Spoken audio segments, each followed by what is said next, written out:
Et bonjour, bonjour, j'espère que vous allez tous et toutes très bien. Moi, ça va très bien. Aujourd'hui, on se retrouve pour une vidéo blabla. Le but, c'est euh, que vous appreniez un peu à me connaître parce que c'est vrai que, bon, on n'est pas des robots, ça tourne pas tout autour de l'argent. Et je voulais vous livrer une petite partie de moi parce que j'ai reçu beaucoup de questions par rapport à certains sujets de ma vie. Donc, je profite de cette vidéo pour vous éclairer un peu plus sur quelques sujets. Voilà. Donc, alors, je vais vous présenter ma famille. Donc, moi, c'est Sandra, j'ai 42 ans. Je suis mariée. Mon mari travaille à l'usine et moi, je suis à mon compte, mais je démarre mon activité. Je suis diététicienne nutritionniste en libéral et comme je m'installe il n'y a même pas un an, je ne me dégage pas encore de salaire. Donc, nous avons 4 enfants. Donc, nous avons un ado de 16 ans, donc un garçon, je vous l'écris là comme ça, de 16 ans, une ado, donc une fille de 14 ans,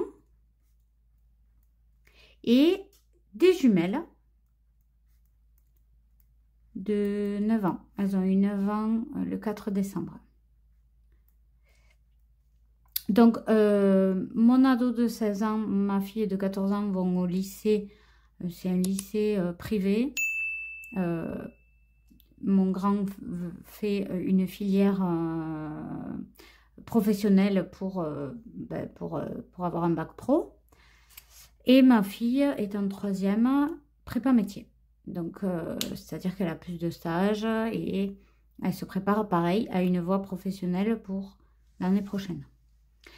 Mes petites jumelles de 9 ans sont polyhandicapées. Elles partent dans un IEM, c'est pas un IME. IME, c'est un endroit où, en général, il y a des personnes handicapées, mais ils marchent, ils sont un peu autonomes. Là, l'IEM, c'est un institut d'éducation motrice. En fait, c'est des polyhandicapés, c'est des handicaps très lourds, comme mes filles.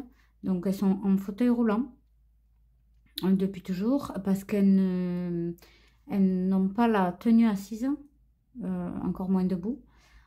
Donc, elles ne tiennent pas assises, elles ne parlent pas, elles ne mangent pas seules, donc on leur donne à manger nous-mêmes, que de l'alimentation mixée, puisqu'elles ont un problème aussi de déglutition et elles ne savent pas mâcher.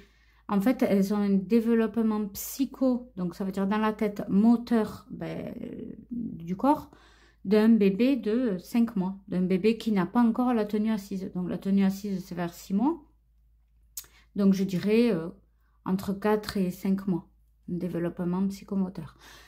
Sauf qu'elles grandissent à peu près normalement, c'est-à-dire que comme elles ne mangent que du mixé et parfois elles ont des crises d'agitation, c'est-à-dire que pendant une semaine, environ toutes les 2-3 semaines, un mois, c'est jamais régulier, hein, elles ont des crises d'agitation, elles bougent beaucoup dans tous les sens, des fois elles refusent de manger, elles dorment pas bien, donc des fois elles sont sujettes à de la dénutrition.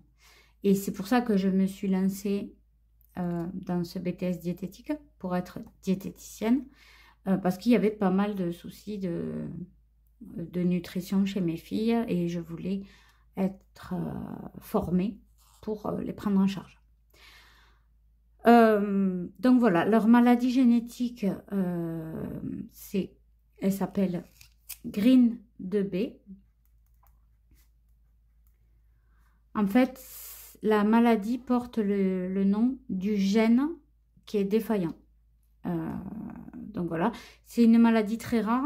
Si vous tapez sur Google le nom de cette maladie, vous verrez, il y a peu de cas dans le monde. Il doit y avoir 300 cas dans le monde entier.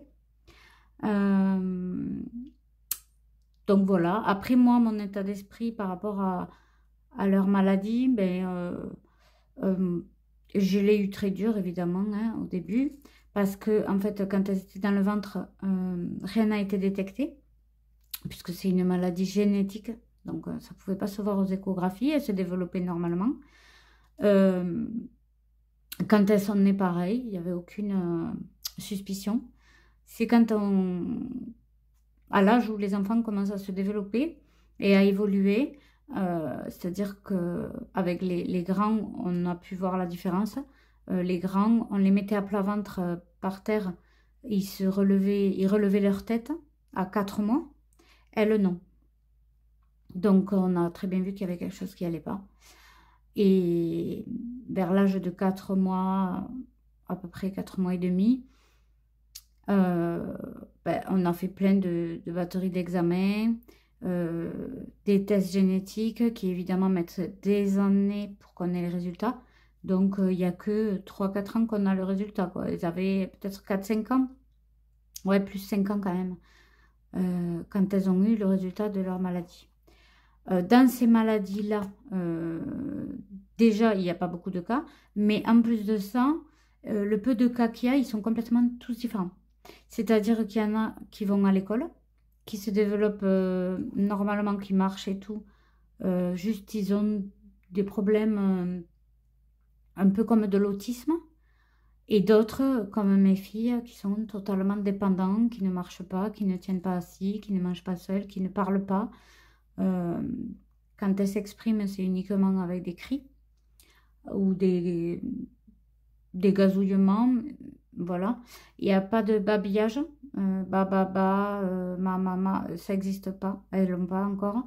Il y a juste vraiment les premiers gazouillis comme les bébés. Donc voilà. C'était pour vous en apprendre un peu plus sur mes filles. Le quotidien, évidemment, est très compliqué. Maintenant, bon, on se fait une raison. On se dit que si les filles, elles sont comme ça, c'est que sûrement on était capable de les gérer. On est assez fort pour ça. Maintenant, évidemment, je ne vous cache pas que ça impacte beaucoup notre vie sociale, c'est-à-dire qu'on ne sort plus le soir, ou très rare, parce qu'elles sont au lit vers 8-9 heures et qu'on ne veut pas trop chambouler leur quotidien de peur que ça déclenche des crises d'agitation par la suite. Les restaurants, on n'y va pas souvent parce qu'il faut la place au restaurant, il faut...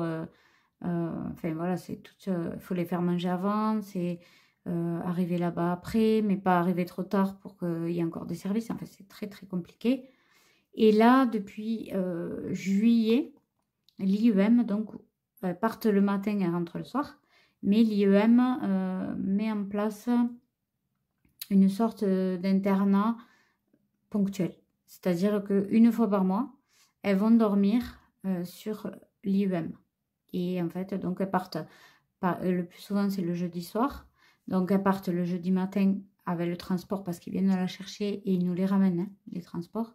Elles partent avec les transports le jeudi matin, rentrent le vendredi après-midi.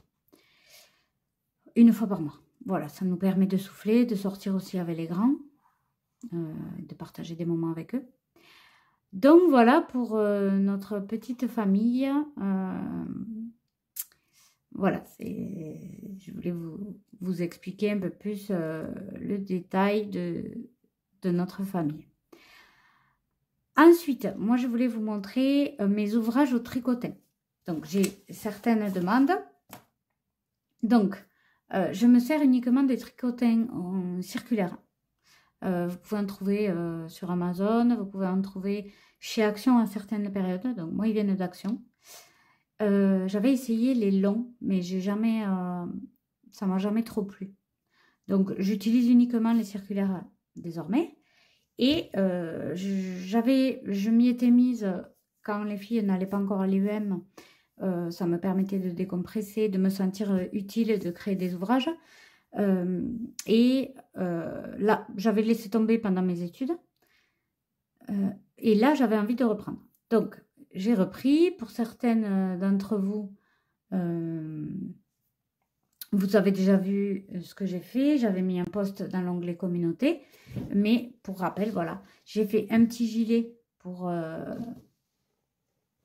une des deux jumelles. J'ai fait le même en noir avec les rubans dorés. Donc tout ça c'est au tricotin, au tricotin circulaire. Donc c'est très simple. Pour le gilet, je ne me suis pas servi d'un tuto spécialement. J'ai juste fait 3 pans, c'est-à-dire celui-là, celui-là et le dos. En travail ouvert, comme on dit, c'est-à-dire que je ne fais pas tout le tour du tricotin, je fais un aller-retour. J'ai fait des diminutions au niveau des manches et au niveau du col. Et après, j'ai tout assemblé. Voilà, ça c'est le premier gilet. La laine vient principalement d'Action. Je me sers pratiquement que là-bas. Là, j'ai fait une écharpe tressée. Donc celle-là, par contre, vous pouvez trouver le tuto sur YouTube. C'est snood tressé tricotin. Donc voilà, moi ce que ça donne. Au lieu de travailler, comme ils ont dit, le point, parce que j'avais fait une fois et ça roulait comme ça, sans arrêt. Ça dépend le point qu'on fait. Moi, j'ai fait un point mousse, c'est-à-dire des mailles endroit, au retour, maille envers, maille endroit, maille envers. Et ça fait le point mousse. Et ça ne roule pas. Donc ça, c'est un cadeau pour Noël. Ensuite, toujours avec la laine d'Action, j'ai fait ce snood qui fait moumoute. Pareil, c'est un cadeau pour Noël, marron. Alors là, c'est snood au point mousse, tout simple. Ensuite, j'ai fait une écharpe comme ça. Ça, c'est le point diamant, il me semble. Et c'est tricotin infini. Vous voyez, parce que ça se retourne là. Donc, celui-là, pareil, ça sera un cadeau de Noël, mais pour homme. La laine Action, encore une fois. Ça, c'est pareil, un snood tressé de nouveau, mais avec une autre laine. La même laine que pour les gilets de mes filles. Et ça, pareil, c'est encore un cadeau de Noël. Et là, c'est le snood tressé. Ensuite, j'ai fait celui-là. Donc ça, c'est un snood au point diamant. Je crois... Non, c'est pas point diamant. C'est... je sais plus le nom. Point chenille, non. Je sais plus. En tout cas, vous pouvez le retrouver aussi sur YouTube. Ça, c'est un snood simple, pareil, pour hommes. Donc voilà. Ensuite, j'ai des ouvrages que j'ai mis aux filles. Donc, c'est des jambières, vous savez, pour mettre autour des chevilles. Ça remonte au mollet en laine pour qu'elles n'aient pas froid aux jambes, en fait. Puisqu'elles ne marchent pas, elles sont immobiles sur leur fauteuil. Dès qu'elles ont froid, ben, aux jambes, elles ont froid directement en premier. Donc, je leur ai fabriqué des jambières à chacune. Une paire un peu bleue, une paire un peu rose pour être assorties à leurs chaussures.